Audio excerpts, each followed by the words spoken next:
Okay, so today we have Hannah Geiser, our very own, and I have a couple questions for you today. So, to start us off, if people new listeners or whatever, how would you describe Hannah Geiser in your own words? Wow. Okay, I've never really been asked that before. I definitely think like I feel like there's two kind of versions of Hannah Geiser in my eyes. Like I see part of me when I'm like back home in the Midwest. It's like I don't know, the graduate from Chesterton, somebody who like was a part of sports and musical theater and show choir and things. And then like there's also the other part that's like living in Tennessee, chasing like the childhood dreams. So it's kind of, I feel like there's two different versions of myself that definitely like come into play depending on where I am. If I'm back home or if I'm in this new place, like, kind of being the person that I always wanted to be as a little girl. So, yeah, that's kind of how I see Hannah Geiser and Hannah Geiser. They're kind of two different depending on where I'm at. That makes sense. So, would you say Midwest Hannah Geiser inspires a lot more of like your songwriting and music? Absolutely. I think that's why I'm so drawn to like country music because it's so about like your roots and just like the storytelling of where you come from and just what makes you who you are. So I definitely think the Midwestern Hannah pulls the storytelling and the songwriting together. Yeah, Yeah, I feel like we hear that a lot in Midwest Misery and then Indiana and you. It obviously touches a lot on like your hometown and stuff. absolutely. Yeah, So, because I wanted to make sure like everybody knew just the backstory as I'm evolving as a person and an artist and a songwriter, all these different things. I kind of wanted to make sure I like laid down the foundation and then we're just moving forward. yeah, that makes sense. Yeah. So, you said that like your roots is like kind of like what inspires a lot of your music. Yeah. So, with you headlining in Chicago, that's kind of like back home. It Like, what is is. going through your head right now? Like getting to headline like literally an hour from your hometown. It's really surreal. I had been wanting to play in Chicago for probably about a year or so. Once I realized that there was like a country music scene there and a songwriting scene, I was like, I need to go back there because that's, like you said, like an hour from my hometown, a train ride away. Like, I, I can't believe it. It's pretty wild, especially like for the longest time living there, I was like, I need to get down south where like country music's a bigger deal, but like in reality, it's in my own backyard and I didn't even realize it. So it's really special. Right. I feel like Chicago is like very overlooked in like the music world. Like I feel like it's a lot of it's like New York and Nashville, but like Chicago's still there. Of course, yeah. So I'm like, I need to utilize my home. Yeah. So it's it's gonna be so much fun. Yeah, I'm super excited for you. Thank So, do you. you remember where you were or like who told you that you had first locked in like the Chicago tour? Like what was going through your head? So, um, actually, I was like trying to book some shows like this past summer around when I was playing the fair. I was like, I want to like try to have a bunch of shows, as many as possible, which that did end up happening that week. But like, I was like, I want to figure out Chicago somehow. So like I had been emailing like venues and booking people because I do my own booking. I'm like fully self just I do my own booking, I do my own managing. So like I was reaching out to all these places just like please let me in. But yeah, I received an email from the owner of Carol's Pub. And he was like, we want you. We've heard about you. People have been telling us about you, which is just like so surreal that like the support and the community I have is pushing my name out there to, people who have awesome venues and stuff. So I got the email back in July and they were like, let's make this happen for 2026. So like this has kind of been in the works for a while and been a little bit of a secret. So I've just been waiting for the moment to tell everybody.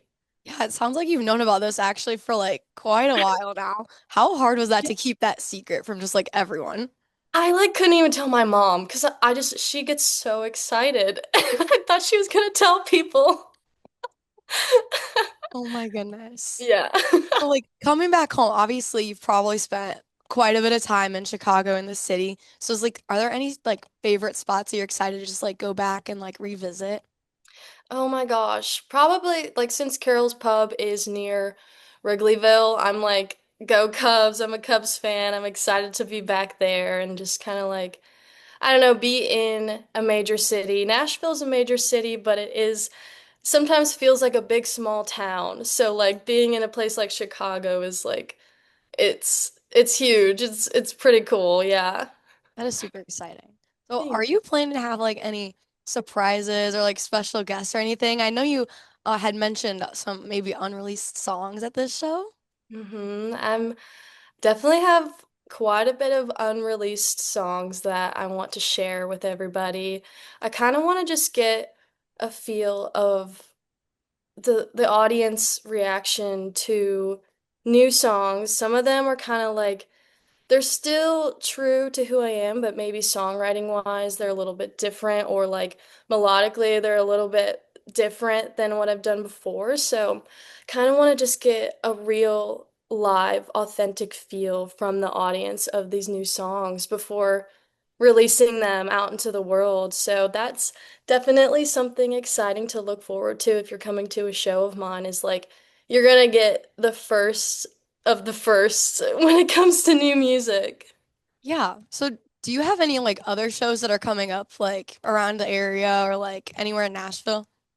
Yes, I'm playing, I want to say one or two shows before Chicago. So January, I think the first show will be at Hangar 13, which is in Ashland City, Tennessee, about 30 minutes northwest of Nashville. And then another one in Franklin, Tennessee, which is like 30 minutes south of Nashville. So near Nashville, and then we're hitting the road going up to Chicago. That's super exciting.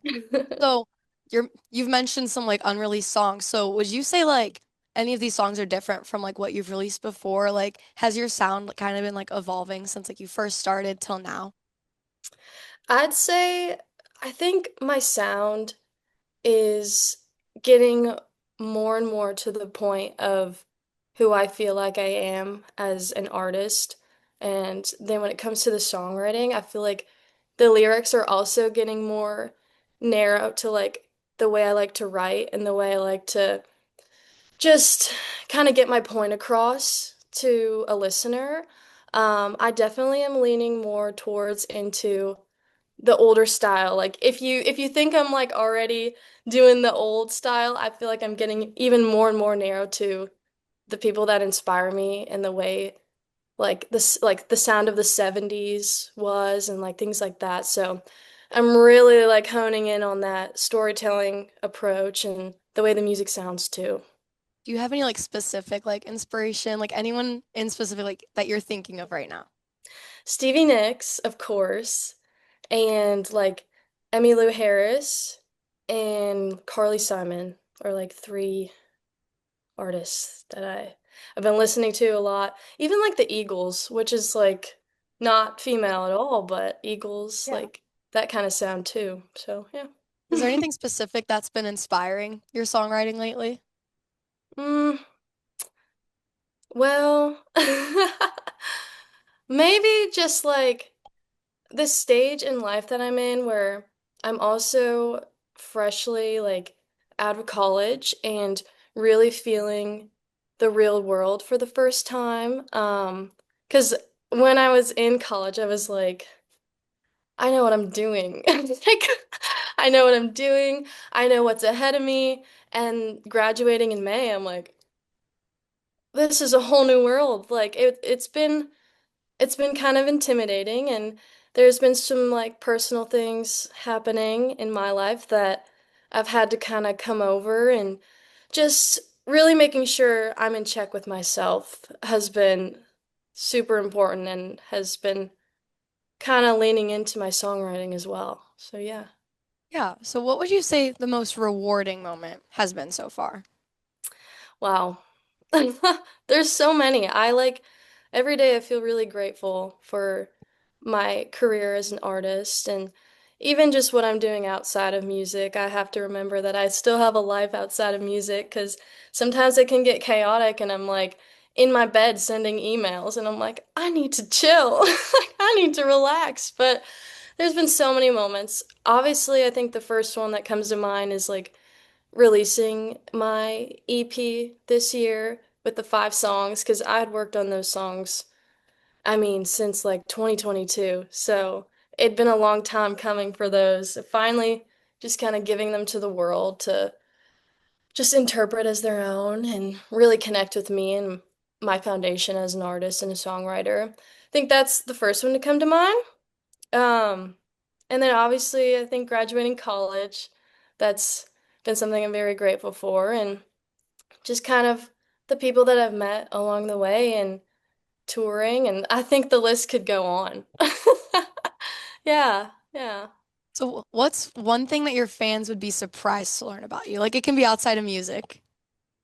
Oh, I don't know. I feel like I told you, I feel like I'm an open book, so I don't know. Let's see. Something that they might be surprised.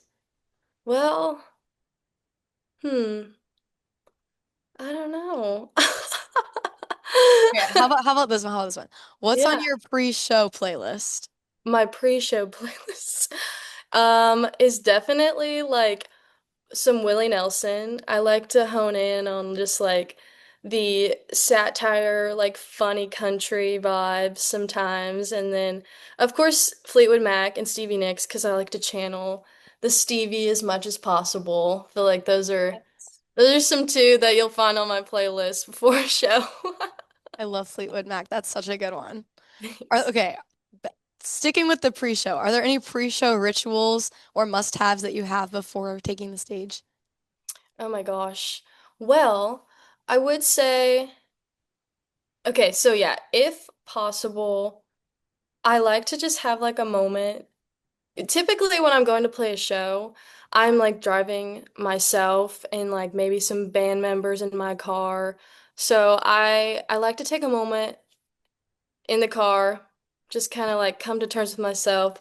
Inhale, exhale, some breathing techniques that Cherie, your fantastic voice teacher, taught us. Those are some pre-show rituals I have is like breathing techniques and making sure I have water and sometimes caffeine because we all know we gotta stay energized. Yeah. Okay, so caffeine, hmm Dunkin' or Starbucks? Duncan. I feel like I'm more Starbucks. I've recently we got a Seven Brew. I've definitely been vibing with Seven Brew I've recently. never tried that before. Well, now you have somewhere you'll have to stop when you come home. Yeah, definitely. I just feel like Dunkin', like it's a cheaper cup of coffee. Like you know what you're getting for the price. Whereas Starbucks, it's just like it's That's too fair. much. That is fair. I'll take that. I'll Unless take you have a that. gift card. Yes, yes. That's literally the only reason I'm going right now. Okay. Looking ahead past Chicago, what's next? Do you have anything planned right now, or is it kind of just waiting and seeing? Things are planned. Things are happening after Chicago for sure. Um, I I've kind of come to terms of thinking about like my career and you're always hoping and dreaming and manifesting like your big break. And I feel like something about me and my career is that it's gonna be pretty like kind of traditional in the sense of like needing to hit cities you've never been to before and reaching audiences you wouldn't have. And that's gonna take doing it the more old school route of going to cities like, I don't know, in North Carolina or something and playing to audiences that you might never have reached before. So that's my goal for next year is to play a lot more cities, play in different states, meet new people, and share my music that way. Is there a chance we'll see you back here this summer? There's a good chance. That's super exciting. So, what is one dream venue that you are really hoping to headline one day? Like, what's your biggest goal that you're chasing? Well, of course, I know we talked about this before, but I I would love to play the Opry one day. I think that's my biggest goal.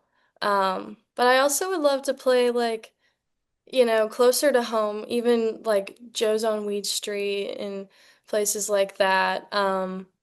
Red Rocks one day, of course, and just there's a lot. I feel like each city has a special venue, and it'd be cool to just kind of check those off one day. Yeah. That would be super exciting. hmm Well, thank you so much for taking the time out of your day to talk with me so we could have Thanks this for interview. having me. Yeah, it was really nice to talk to you again. Yes, you too, and congrats on your new show. This is so exciting. Thank you, and good luck in Chicago if we don't Thank hear from you you. before then, and we'll be in touch. Yeah, absolutely. Thank you. Thank you.